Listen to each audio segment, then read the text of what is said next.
ഒരു ദിവസം ഞാൻ നോക്കിയപ്പോൾ നമ്മുടെ ഡ്യൂഡി പൂച്ച ഇങ്ങനെ കിടന്ന് ഇങ്ങനെ ഉരുളാട്ടോ. അപ്പൊ ഞാൻ വിചാരിച്ചു ഇവൾക്ക് വല്ല ബാധ കയറിയോന്ന് വിചാരിച്ചു. കാരണം കിടന്ന് ഉരുള, നമ്മളിങ്ങനെ പറയില്ലേ ഉരുളലോട് ഉരുളൽ.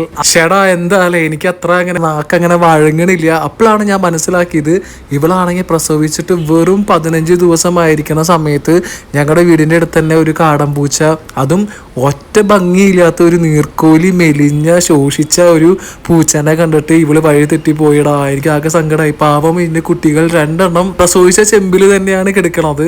അപ്പൊ ഞാൻ തന്നെയാണ് ഈ ചെമ്പ് വട്ടക എടുത്ത് കൊടുത്തതും അതിൽ പ്രസവിച്ചതും. അപ്പൊ ഞാൻ നോക്കിയപ്പോൾ വീടിന്റെ മുകളിൽ അങ്ങനെ ഈ കാണ്ടാമ്പൂച്ച വരാറില്ല. അങ്ങനെ ഈ കാടമ്പൂച്ച വന്നപ്പോൾ എനിക്ക് മനസ്സിലായി അവൻ നൈസായിട്ട് ഇതിനെ കൊല്ലാനുള്ള പരിപാടി ആയിരിക്കുമല്ലേ. നല്ല പിഞ്ചോമന കുഞ്ഞുങ്ങൾ, നല്ല ട്വിൻസ് പോലെയാണ് ഇവർ കിടന്നുറങ്ങണത്. അങ്ങനെ ഒരു പൂച്ചേനെ തള്ളപ്പൂച്ച, അതായത് നമ്മുടെ ഡ്യൂഡി മാറ്റിയപ്പോൾ ഞാൻ 2ാമത്തെ കുട്ടീനെ എടുത്ത് കൊണ്ടുവരാണ്. അപ്പൊ ആദ്യമായിട്ടാട്ടോ നമ്മുടെ ഡ്യൂഡി പൂച്ച ഇല്ലം കിടത്തുന്നത്. ഞാനൊന്ന് സഹായിച്ചു എന്നുള്ളൂ. അപ്പൊ അത്ര തന്നെ. Thank you.